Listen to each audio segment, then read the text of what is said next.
jahidu anfusakum ala thabati ala fi'li alkhairi wat-ta'at,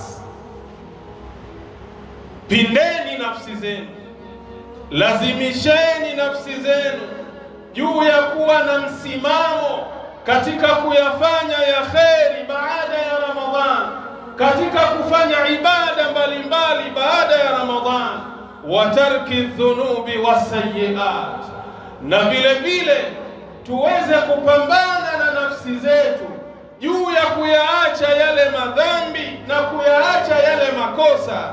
Wasta'inu billahi ala al-istiqamati ala dhalika, na muhitaji msaada kwa Allah jalla fi'ala katika hilo jambo la kuwa na msimamo. Kwa sababu gani?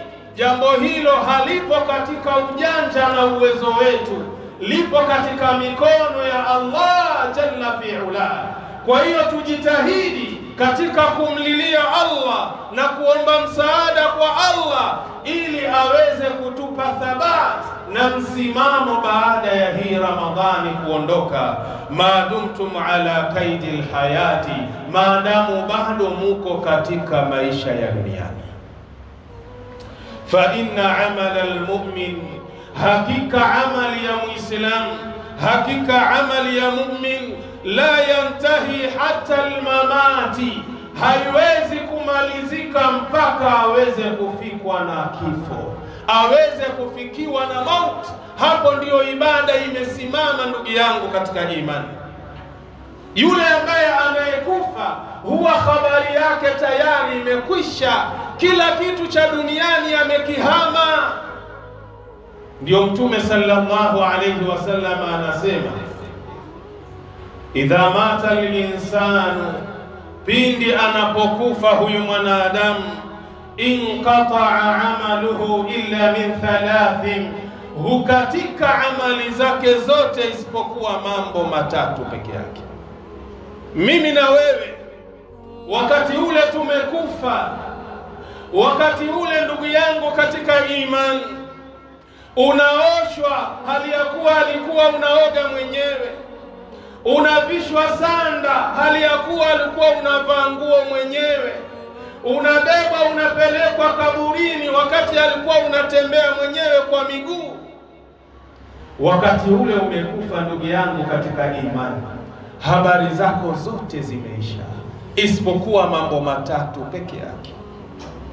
Mtume sallallahu alaihi wasallam akasema, la kwanza sadaqatin jariyatin, ni ile sadaka yenye kuendelea. Kama uliweza kujenga nyumba ya Allah wakati ule umekufa hali ya kuwa ufanyi ibada na wala hauruhusiki kufanya ibada, huwa unapata thawabu za kila ambaye kwamba anayeswali ndani ya nyumba ya Allah. Wewe mwenyewe uko ndani ya kaburi, lakini bado hazina yako na akaunti yako inasoma ya mambo mema. Au umejenga madrasa, au umechimba kisima, au ulikuwa ni mtu ambaye mwenye elimu, umetunga kitabu ukaacha watu wanakisoma kitabu kama kile, ile ni sadaqatin jariya, thawabu zinakufikia ila yaumil qiyamati, mpaka siku ya kiyama. Kisha Mtume sallallahu alayhi wasallam akamtaja mtu wa pili, akasema, au ilmi yuntafa'u bihi, au yule ambaye alikuwa na elimu ambayo itakuwa na faida na yeye. Mashallah, alikuwa akitoa darasa mbalimbali, alikuwa akifundisha wanafunzi mbalimbali, alikuwa akihutubia sehemu mbalimbali. Hii elimu ambayo unayoitoa kwa watu na watu wakaifanyia kazi elimu hii, wakati ule uko ndani ya kaburi lako, thawabu zinakufikia kutoka kwa wale ambao waliitika kwenye mwito wako, kutoka kwa wale ambao walichukua elimu kutoka kwako. Kila wanalolifanya ambalo ni chanzo wewe ulipowafundisha, basi thawabu zinakufikia ndani ya kaburi lako. Lakini la tatu, Mtume sallallahu alayhi wasallam akasema, au waladin salihin yad'u lahu, au mtu huyu aliyekufa amemwacha mtoto mwema, mtoto ambaye kila akikaa anakumbuka wema wa baba yake, anayakumbuka mazuri ya baba yake, anainua mikono, anamuombea Allah msamaha, anamuombea Allah mambo mazuri kule alikokwenda mzazi wake kama yule. Hii pia ni sehemu ya sadakati jaria, sadaka ambayo inayoendelea. Kila yule mtoto wako akikaa akikuombea dua li ajli llahi jalla fi'ala, wallahi unainuliwa daraja. Kuna baadhi ya wazazi watakwenda kupandishwa daraja za hali ya juu amama Allah, watashangaa na kujiuliza na kumuuliza Allah jalla fi'ala, ya Allah, kwa amali gani, kwa mazuri gani ambayo nimeyafanya mpaka leo umeniweka kwenye nafasi ya hali ya juu kiasi hichi?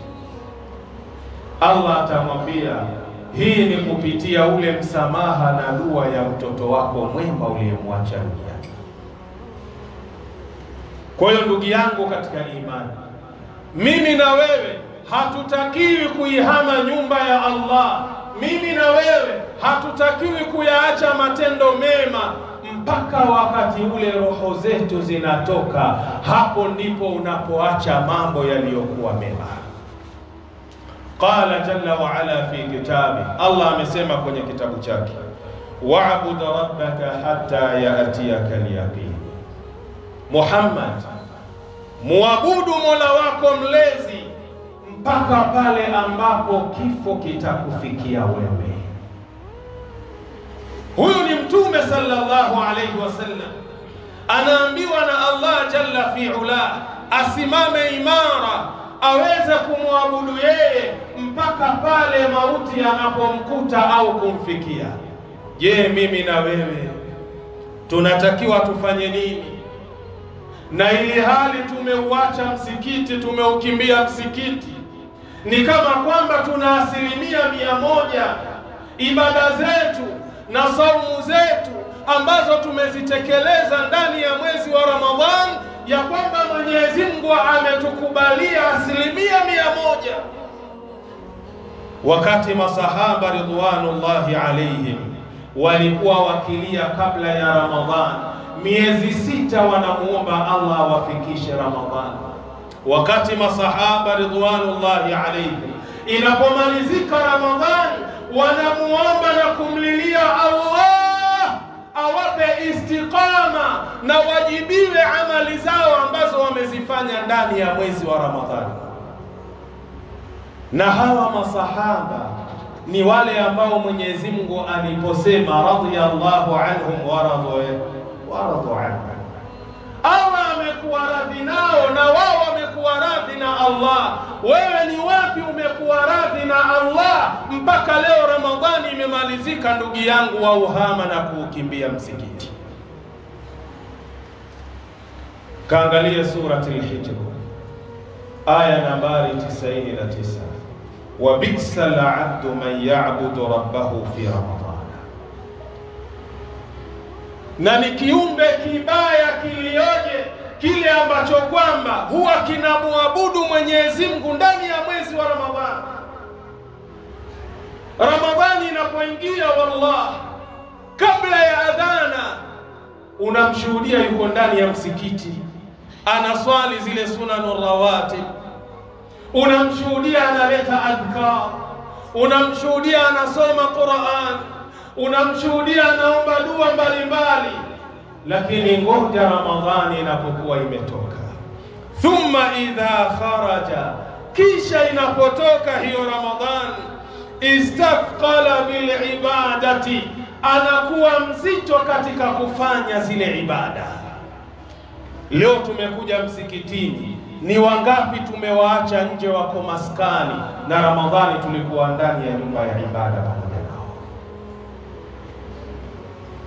Kwa hiyo mtu huyu Ramadhani inapokuwa imetoka, imemalizika, anaanza kuwa ni mzito katika masala ya ibada. Wa ataa shayatina, na anakwenda kuwatii anawatii wale ambao ni mashayatini, anakwenda kunywa pombe. Yule ambaye alikuwa ameacha bangi, Ramadhani imemalizika, karudi kwenye bangi. Yule ambaye aliacha mugokaa, Ramadhani imemalizika, karudi kwenye mugokaa. Yule ambaye alikuwa mairungi anakula kabla ya Ramadhani, Ramadhani ilipoingia ameacha mairungi. Wallahi leo Ramadhani imemalizika, amerudi kwenye gati mtu kama yule. Ndugu yangu katika imani, wathabatu ala taati llahi ba'da Ramadhan, na kuwa na msimamo wa kufanya ibada na kuyaacha yale ambayo kwamba ni maovu na machafu baada ya Ramadhani kuondoka, dalilun ala sidqi ibadati Ramadhana. Hii ni dalili kwako ya kwamba ile ibada ambayo uliifanya ndani ya mwezi wa Ramadhani ilikuwa ni ibada ya kweli. Ukijiona akhi almu'min, Ramadhani imemalizika, siku ya Idi ikaingia, ukaweza kuyahama madhambi, ukawa na msimamo juu ya ibada, wallahi fahamu ya kwamba ile ibada uliifanya ndani ya mwezi wa Ramadhani ilikuwa ni ibada ya kweli, sio ya kisanii. Wasihatiha, pia ufahamu ya kwamba unapofanya ibada baada ya Ramadhani na kuendelea kuyaacha machafu na maovu, ya kwamba ibada zako ndani ya mwezi wa Ramadhani Allah jalla fi'ala amezikubali 100%. Lakini ukakosa kipimo hichi wewe na mimi. Ramadhani ndio watu wameangalia mwezi umeonekana, watu wameingia kwenye Eid, Allahu akbar, Allahu akbar. Simu ya kwanza wainua simu yako kwa girlfriend wako. Wallahi wewe fahamu, Ramadhani ulikuwa unashinda njaa, na hii Ramadhani ibada ulizozifanya, hii ni sababu ya kuonyesha ibada zako hazijakubaliwa amama Allah. Lakini Ramadhani imemalizika, simu ya kwanza wawapigia marafiki zako ya kwamba leo usiku tunakwenda club, leo tunakwenda kujirusha, leo tunakwenda kutesa. Fahamu ndugu yangu katika imani, lau uliyafanya hayo baada ya kushuhudia mwezi, fahamu ya kwamba ulishinda na njaa ndani ya mwezi wa Ramadhani, bali ibada ulizozifanya zote zilikuwa ni habaa manthura, ni kama mfano wa vumbi tu ambalo limetawala. Barakallahu li wa lakum bil Qur'anil azim wa nafa'ani wa iyyakum bil ayati wadh-dhikril hakim. Aqulu qawli hadha wa astaghfirullaha li wa lakum fastaghfiruhu innahu huwal ghafurur rahim wa huwal barrul karim. Astaghfirullah.